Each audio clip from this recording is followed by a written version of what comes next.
Hello, my wonderful viewers, and welcome to another episode of Betty Adams Overanalyzes. Today, we are going to take a fully spoilery look at Transformers EarthSpark Disarmed, the episode that will fall somewhere between the 18th or 20th episode in Season 1 of the series, depending on how you pay for it. As usual, there will be a short spoiler-free section, and then you will be warned before we get into the fully spoilery section. Now, since the very start of this franchise, with the original Sam Witwicky, every single Transformers iteration has had a child PL character.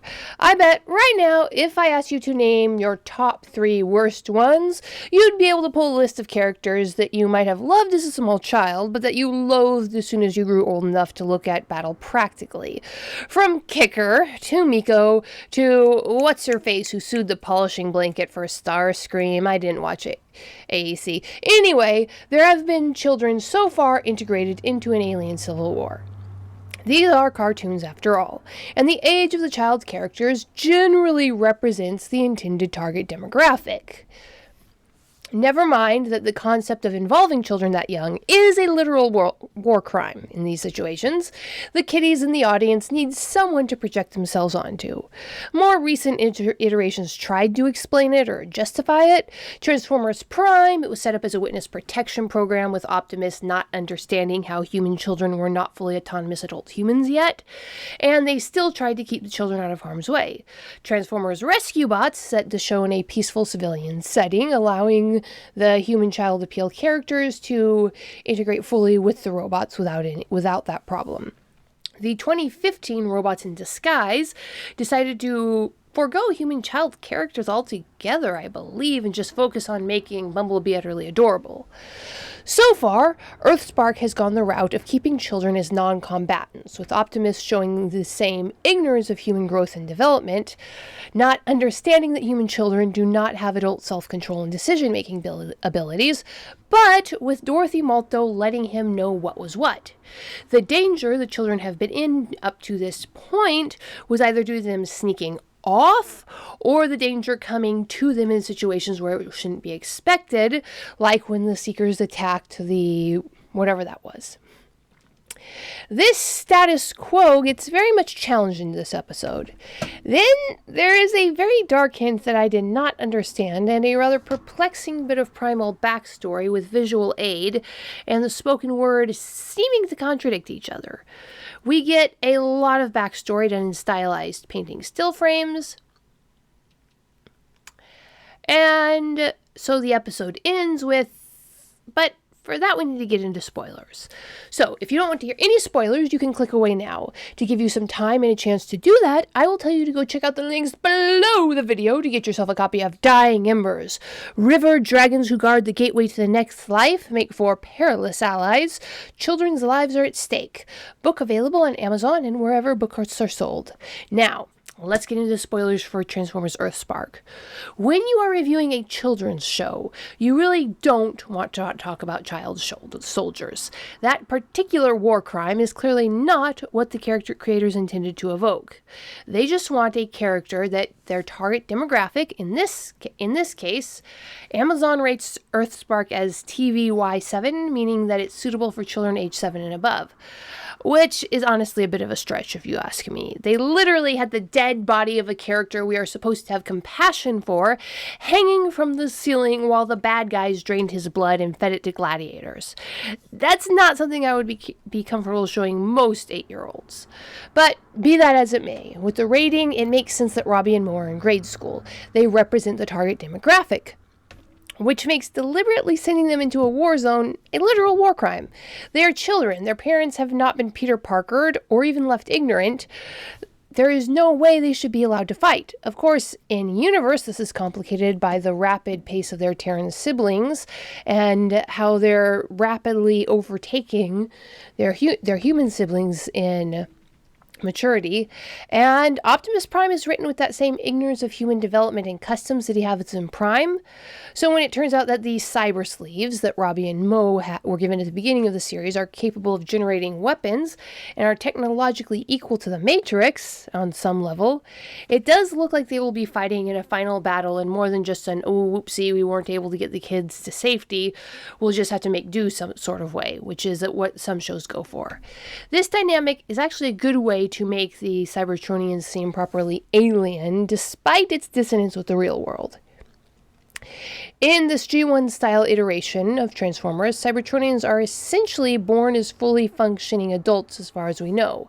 Like honeybees, the moment they are aware, they are ready to fulfill their role. They don't have children, they don't have the concept of children. This allows a lawful good mech like Optimus to do something as horrible as allowing a child to be sent to war, shocking the humans around him. At least in this show, there are real consequences for a young boy like Robbie being given a weapon. Of course, the immediate physical trauma doesn't last this episode, but the condition of the Malto family is permanently changed. Also, ever since Quintus Prime gave the Malto family his blessing, the children have had targets on their backs, both those of Mandroid and of Shockwave. So one can argue that they do need to learn to defend themselves, and those cyber sleeves do need to be examined for the kids' health. Who knows what side effects they might have, especially given the history that the name Quintus carries with it. Quintus Prime, in iterations where the quintessent alien race did not create the Cybertronians, had a strain of madness, thus explaining how the quintessence turned out the way they did. 5 faces of madness and all that. So I think it interesting that the show had this gift come from one of the mad primes, one of the dark primes. And we do get some history in this episode. In a flashback, we see what we must assume is Alpha Trion handing the Matrix to a shovel-wielding Optimus. More on that later. Then we have Optimus state that he had no Prime to guide him in the use of the Matrix, which leaves us with more than a few questions to the answers it gives us. In this iteration, Optimus was a low-class laborer, again, not an archivist or librarian, perhaps a miner instead of the G1 Dark Worker. He's wielding a shovel. I think this is the very first shovel I have seen on Cybertron in any Transformers universe, because the plating of the planet is metal. Shovels just don't make sense. At least not handheld ones like the one that Optimus has. And that really does look like A3 or Alpha Trion handing Optimus the Matrix in the flashback. So how did Optimus not have a Prime to guide him? Did something happen immediately to Alpha Trion? Did Alpha Trion conceal his identity from Optimus? Is the show trying to trick us with some random senator who only looks like Alpha Trion? As I said, questions were raised. And then we get more questions, shocker of shockers, and some downright creepy questions about the relationship between Mandroid, the organization Ghost, and how Ghost got that name. It really sounds like Agent Croft at least attempted to have Mandroid killed at some point, or that Mandroid was actually dead at some point, that he came back.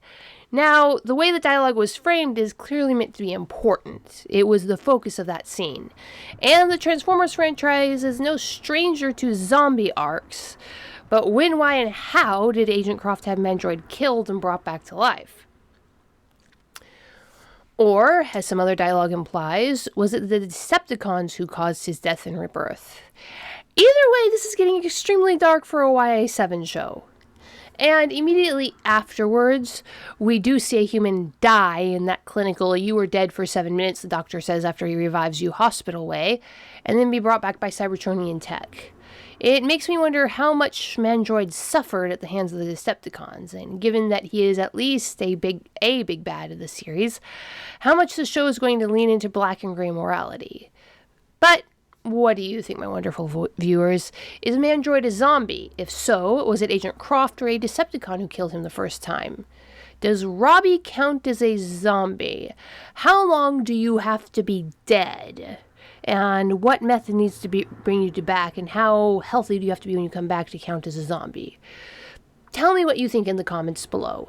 Do you think that Robbie Malto is now a zombie? Is that why the other Cyber Sleeves can't reach him? Hit that like and subscribe button, and peace out, my wonderful viewers. Do you love awesome science fiction books? Of course you do. If you check out the links below the video, you can get yourself a copy of Comedy or Tragedy. Humans Are Weird. I have the data. Humans Are Weird. We took a vote, and Humans Are Weird, Let's Work It Out are the 3 comedy short story books available on Amazon, Barnes & Noble, Kobo by Rakuten, Google Play. There's even some copies at Powell's Books, the famous used bookstore in Portland, Oregon.